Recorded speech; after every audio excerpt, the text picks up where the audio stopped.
Welcome to Spectrum News, coming to you live from Uyo, the Akwa Ibom State capital. My name is Ofonono Joseph. Let's take a look at the top stories. President Tinubu meets Brazil's Lula in Brasilia as state visit begins. PDP zones 2027 presidential slot to South, says North retains party chairmanship. Plus, Trump fires Federal Reserve Governor Lisa Cook over mortgage loan allegations. Stay tuned for details of the stories and more in a moment.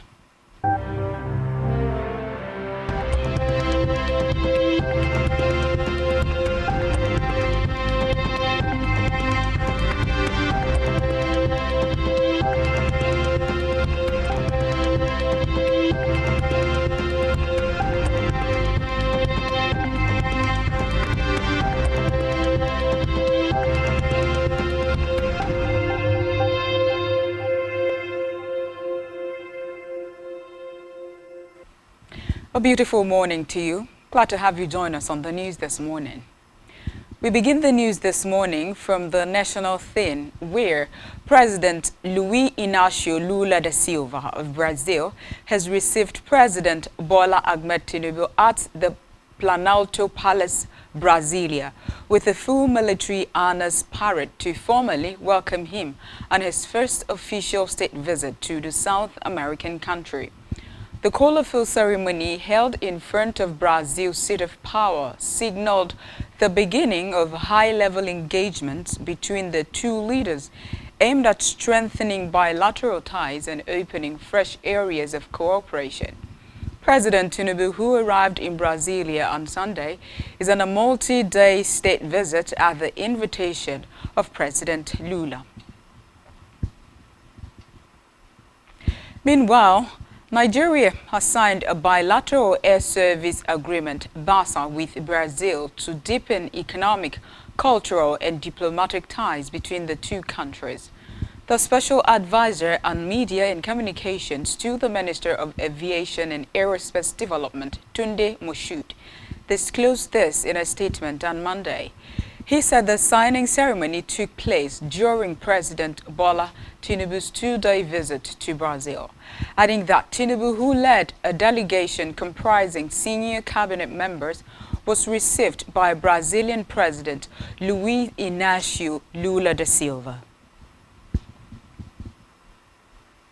Away from that, the federal government has unveiled a digital portal designed to provide a credible database of Nigerian teachers, streamline licensing, and promote professionalism in the teaching sector.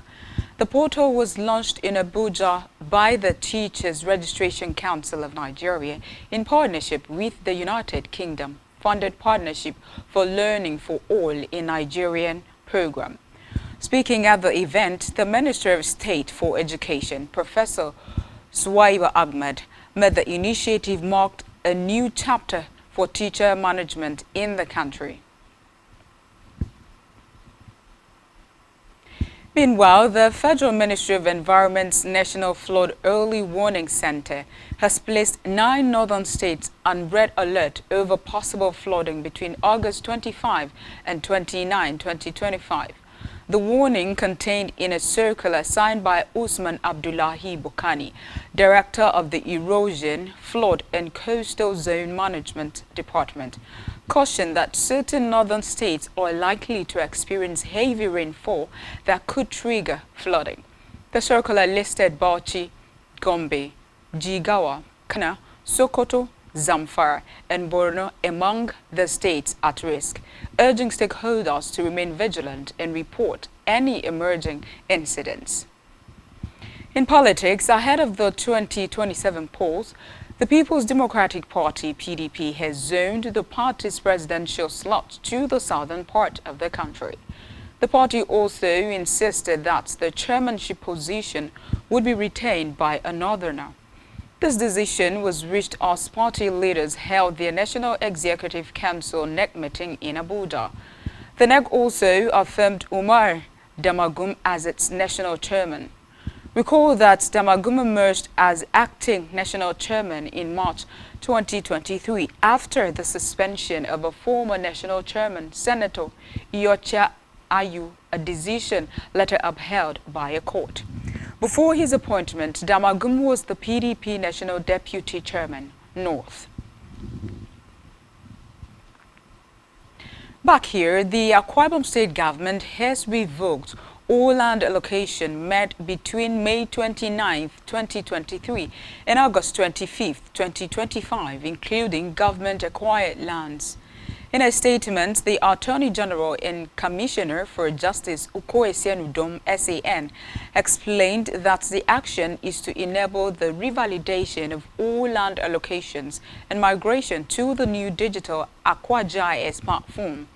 During the transition, all fresh allocations and land transactions are suspended for 1 month, during which period the Directorate of Land shall be shut, while the revalidation exercise will last 2 months to be conducted by the GIS office in the Ministry of Lands and Town Planning.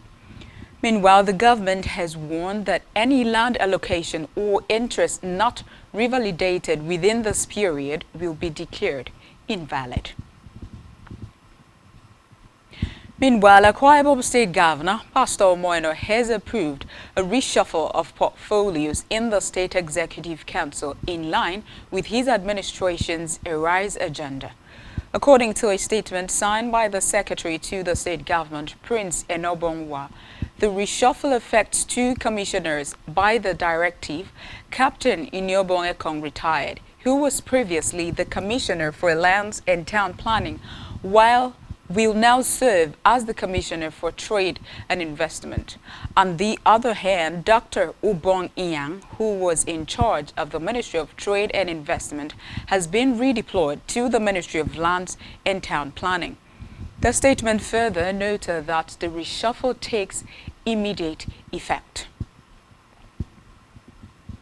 Still in Akwa Ibom, the Akwa Ibom State government has announced the disengagement of Udeme Daniel Issa from his position as Senior Special Assistant to the Governor on Land Matters. In a letter signed by the Secretary to the State Government, Prince Enobongwa, the Governor, Pastor Omoyeno, approved Issa's disengagement with immediate effect. The government, however, appreciated his contributions to the development of the state and wished him success in his future endeavors. The letter further directed him to hand over all official documents and property to the permanent secretary in the Ministry of Lands before vacating office. We move now to Africa, where hundreds of Kenyans took to the streets of Nairobi to show solidarity with Palestinians caught in the war in Gaza. Motorbike riders and drivers circled the capital waving Palestinian flags, chanting, "Free, free Palestine." Recall that the war began after Hamas' October 7, 2023 attack that killed around 1,200 people in Israel and led to mass abductions. Since then, Gaza's health ministry says more than 62,000 Palestinians have been killed, with aid groups warning of widespread starvation under Israeli restrictions. Israel rejects those claims, calling them propaganda by Hamas. On the foreign scene, U.S. President Donald Trump has fired Federal Reserve Governor Lisa Cook over alleged mortgage loan improprieties, an unprecedented move likely to test the limits of presidential authority over the independent monetary policy body. Trump said in a letter to Cook, the first African-American woman to serve as head of the Federal Reserve's governing body, that he had sufficient cause to remove her from her position because in 2021, Cook indicated on documents for separate mortgage loans on properties in Michigan and Georgia that both were a primary residence where she intended to live. Cook, appointed to the federal board in 2022 by former U.S. President Joe Biden, has yet to provide a detailed account of the transactions since questions about them were raised last week by U.S. Federal Housing Finance Agency Director William Poulter. who referred the matter to Attorney General Pamela Bondi for investigation.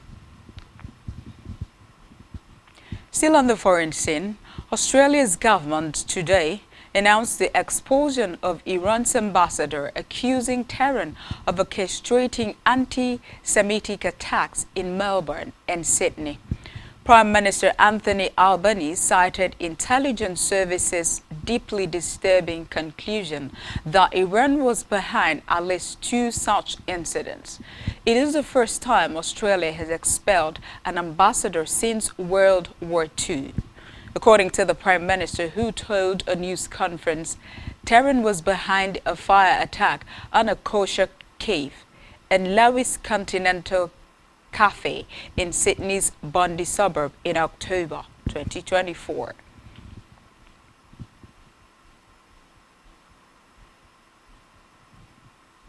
Still to come in the news. Rwanda coach unveils provisional squad for Super Eagles clash. Stay tuned for details of these stories in a jiffy.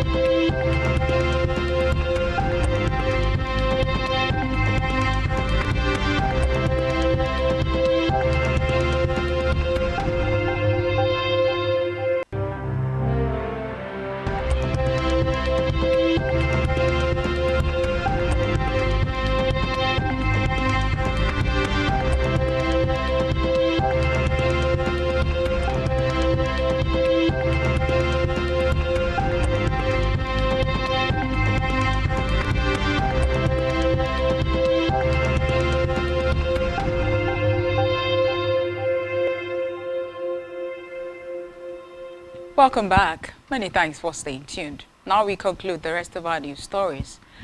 On our business news, the Nigeria Customs Service Apapa Area Command has announced a collection of 161 billion naira in revenue within 3 weeks via the Unified Customs Management System, also known as BIODOGO. The Customs Area Controller in charge of the command, Babatunde Olomu, disclosed this during a recent stakeholder engagement at the command. Olomu maintained that there are prospects of improvement in the BIODOGO system, even as he commended the stakeholders for their patience and understanding. The Apapa Customs boss reiterated that the dedication ICT department of the service has been working around the clock to achieve a permanent solution to the impasse.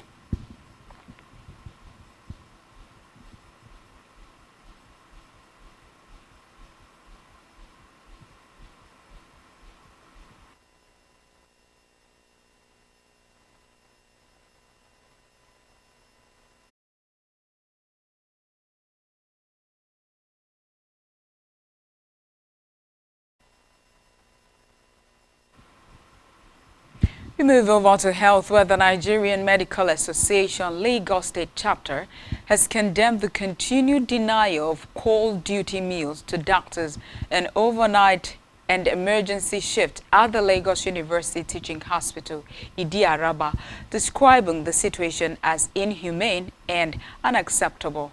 The association said youth doctors have allegedly worked without meals during call duties for over 5 years, despite repeated complaints and engagements with the hospital's management. According to reports, for over 5 years, the doctors at Luth were not receiving any meal allowance despite agitation from major associations like the Medical and Dental Association of Nigeria and the Association of Resident Doctors.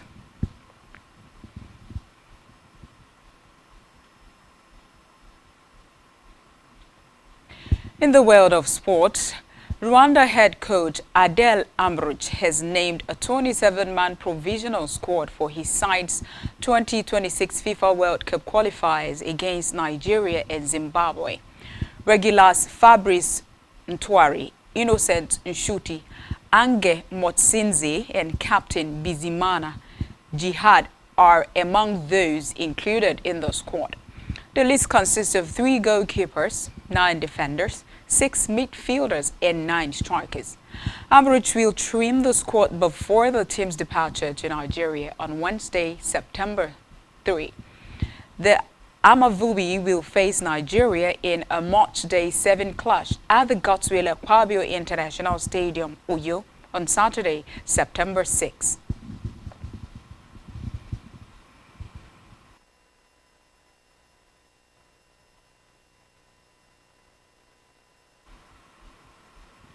On our entertainment news, Big Brother Naija Season 10 housemate Ruboy has emerged victorious in the head of house HOH challenger, dethroning Jason J. Jason J had initially been crowned HOH after he emerged victorious during the HOH challenge that took place shortly after the live eviction show on Sunday. The competition, which tested the housemates' skills and strategy, saw Ruboy outplay other contenders, including Bright Morgan, Kushore, Dede, and Queen. As the new head of house, Ruboy has secured immunity from nominations, ensuring his safety for the week. And that's all we have for you at this time. To ensure to follow us on social media and subscribe to our YouTube channel, all of which you can find on our website, SpectrumTVLive.ng. You have been watching Spectrum News at 10. I am Ofonono Joseph. Thank you so much for listening. Good morning.